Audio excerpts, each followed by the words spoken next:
এবার বাবা ও মাকে শারীরিক নির্যাতনের অভিযোগে বিতর্কিত অভিনেত্রী ও নির্মাতা মেহের আফরোজ শাওনের বিরুদ্ধে গ্রেফতারি পরোয়ানা জারি করেছে ঢাকা মহানগর চিফ মেট্রোপলিটন ম্যাজিস্ট্রেট আদালত। এর আগেও বিতর্কিত বহু কর্মকাণ্ডের জন্য তার বিরুদ্ধে গ্রেফতারি পরোয়ানা জারি করা হয়েছিল।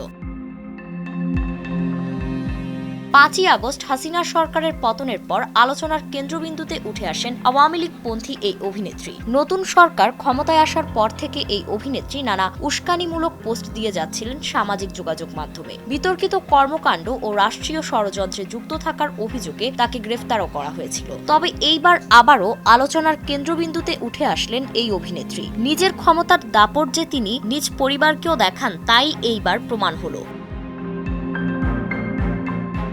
জানা যায় 2024 সালের শুরুর দিকে শাওনের বাবা ইঞ্জিনিয়ার মোহাম্মদ আলী একটি ম্যারেজ মিডিয়ায় বিয়ের জন্য পাত্রী চাই শিরোনামে একটি বিজ্ঞাপন দেন। সেই বিজ্ঞাপনের মাধ্যমে তার সাথে নিশি নামে এক তরুণীর পরিচয় হয়। অতঃপর তারা বিবাহ বন্ধনে আবদ্ধ হন। কিন্তু বাবার এই নতুন সম্পর্ক মেনে নিতে পারেন না শাওন। তাই সে তার বাবা ও মায়ের উপর শারীরিক ও মানসিক নির্যাতন চালায়। সে সময় শাওন ও তার অন্য ভাই বোনরা ক্ষমতার প্রভাবে দ্বিতীয় মা নিশিকে 6 মাসের জেলেও পাঠান।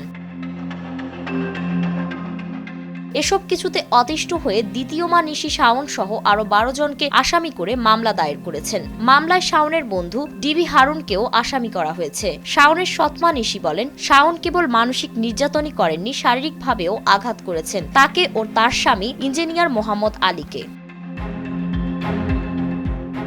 21শে এপ্রিল ছিল মামলার হাজিরার দিন।